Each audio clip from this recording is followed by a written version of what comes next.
Salut à tous, c'est Bangladesh, bienvenue sur cette vidéo qui aujourd'hui va parler de débuter l'hypnose et d'un sujet qui peut être intéressant pour les praticiens qui n'ont pas nécessairement l'habitude et la maîtrise des trans de leur partenaire ou de leur propre trans. Un élément qui arrive de façon assez régulière, c'est que nos partenaires peuvent vivre des phénomènes hypnotiques très simples, type des catalepsies des yeux ou des bras, voire éventuellement un oubli ou une difficulté à retrouver un élément, donc un début d'amnésie. Et on va avoir très régulièrement, surtout si vous le faites dans le cadre d'hypnose urbaine, si vous le faites dans le cadre d'hypnose sociale, si vous le faites dans le cadre même de thérapie, on va avoir des partenaires ou des personnes avec qui on bosse qui vont trouver une justification à ce qu'ils ont fait, à ce qu'ils ont dit ou aux phénomènes qui ont été réalisés. Cette justification, c'est oui, mais je pouvais à n'importe quel instant descendre mon bras. Oui, mais j'ai simplement répondu à ce que tu m'as demandé. Oui, mais je l'ai fait parce que ça fait partie du jeu. Et toute cette notion de justification, c'est un retour en réalité du facteur de jugement qui ne supporte pas d'avoir fait quelque chose qu'il n'a pas pu juger. Dans l'hypnose, en tout cas comme moi je le définis, l'hypnose c'est une discipline qui exploite la transe, et la transe est une communication entre le conscient et le subconscient afin de créer une focalisation et une suggestibilité. Dans la création de la transe, on a l'idée d'abaisser, diminuer le facteur de jugement. C'est-à-dire que on a toujours le conscient critique analytique qui va être présent, on aura toujours le subconscient qui, mémoire à long terme, pattern, valeurs, croyances, émotions, qui sera également présent. La seule chose qu'on fait varier, c'est le jugement. C'est la capacité, à un moment donné, à juger si oui, si non, si c'est plutôt chaud, plutôt froid, assez froid, trop froid, etc. etc. Et ça n'enlève en rien la notion de logique et analyse. C'est-à-dire qu'on peut très bien se rendre compte qu'on a le bras en catalepsie, on peut même en disserter. Ah oui, j'ai le bras qui est élevé, mais tu m'as demandé de le faire. Le facteur de jugement, à ce moment-là, il est hyper diminué parce que c'est pas parce qu'on t'a demandé de faire ça, qu'on t'a mis par exemple le bras en catalepsie, que tu peux pas le garder pendant 3 secondes et le redescendre. Si tu discours dessus pendant que tu as encore ta catalepsie, c'est que le facteur de jugement, il est toujours à côté.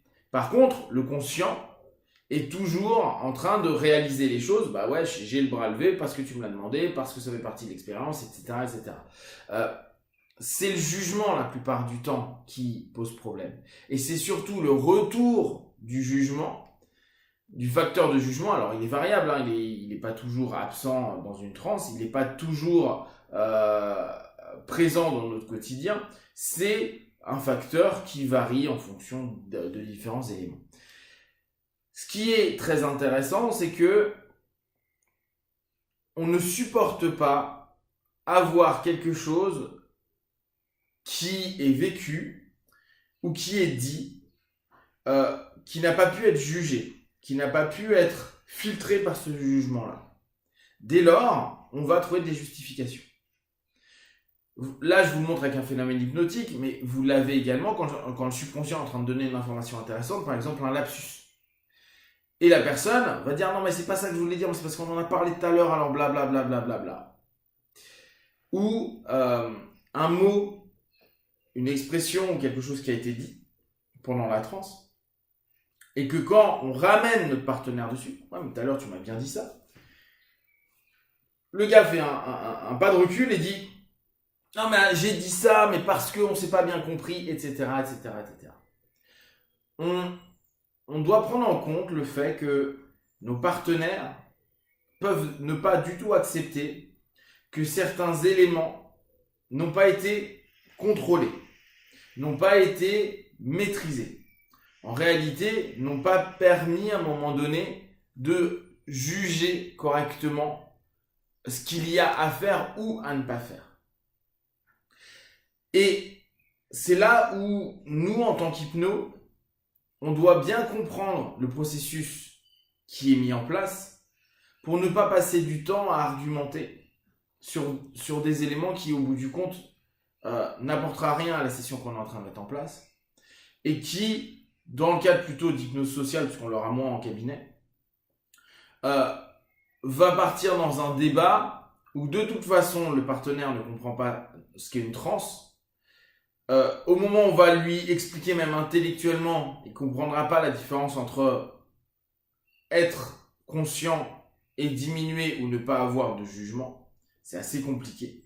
C'est parce qu'on le vit régulièrement et qu'on se dit « Ah ouais, d'accord, là, effectivement, je peux réfléchir, je peux parler à la personne en face de moi. Par contre, sur certains éléments, je suis incapable d'être précis ou de pouvoir valoriser. » L'exemple que je donnais hier sur un petit séminaire, je disais, quand l'hypno va proposer la suggestion pendant la transe du partenaire et tu vas bien, tu te sens bien, n'est-ce pas? Le partenaire, il peut très bien ne pas bien se sentir, mais il ne sait pas s'il se sent pas bien, s'il se sent pas mal, s'il se sent peut-être bien par rapport à 30 secondes ou une minute avant où il était moins bien, bien à quel niveau, qu'est-ce que c'est bien, tout ça c'est dans la notion de jugement. Et il n'est pas capable de le dire, donc très souvent il va valider. Le fait qu'il valide, ça permet au conscient de valider quelque chose, au subconscient de dire attends, j'ai une validation globale, et le jugement il va dire je suis bien ou pas bien, mais j'en sais rien en fait. Donc il n'est pas là.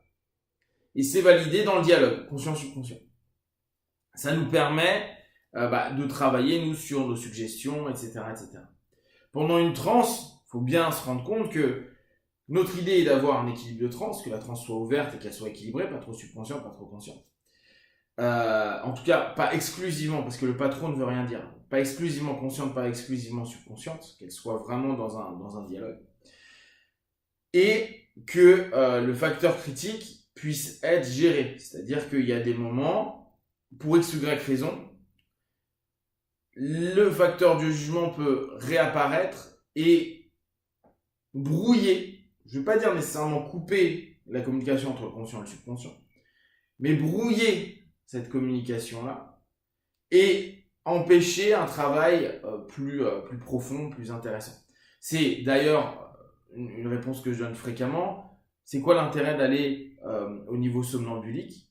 L'idée, c'est de créer un niveau de transe ou facteur de jugement et suffisamment contrôlé, diminué, en tout cas n'est pas constamment présent pour que le dialogue entre le conscient et le subconscient et l'inconscient puisse se faire de façon assez simple, avec aussi bien le conscient qui propose des suggestions via le praticien au subconscient, et le subconscient qui donne des réponses, voire l'inconscient, ça gratte, ça me fait mal à la tête, ou une émotion, j'ai peur, ça me fait rire, qu'importe le truc, qui va être retraduit vers le conscient, sans que le facteur de jugement ait à dire c'est bien, c'est mal, faut pas que je dise ça, ah non ça c'est secret, etc., etc., etc. Par contre, le facteur de jugement, il y a des moments, il peut revenir spontanément dans la transe, c'est-à-dire il y a quelque chose qui se passe, le subconscient est en train d'envoyer une info, le conscient est en train de le voir, le facteur du jugement il dit attends, ça c'est bizarre, je suis en train de pleurer alors que pourtant je suis content. Facteur du jugement qui tente de capter, mais il est un peu revenu, mais il est incapable de réellement juger. Donc on va toujours travailler sur ce modèle-là quand on bosse avec nos partenaires et quand surtout on construit, ou construire c'est pas le cas parce que la transe est quasiment toujours permanente, quand on exploite certains types de transe dans l'orientation ludique, thérapeutique, business ou quotidienne de nos systèmes. Si vous avez des questions et des remarques, partagez-les sur Facebook, YouTube, j'y répondrai le plus rapidement possible. Et comme d'habitude, de tout ce que je propose, ne prenez que ce qui est bon et juste pour vous, testez, observez, analysez et concluez. Be one, ciao.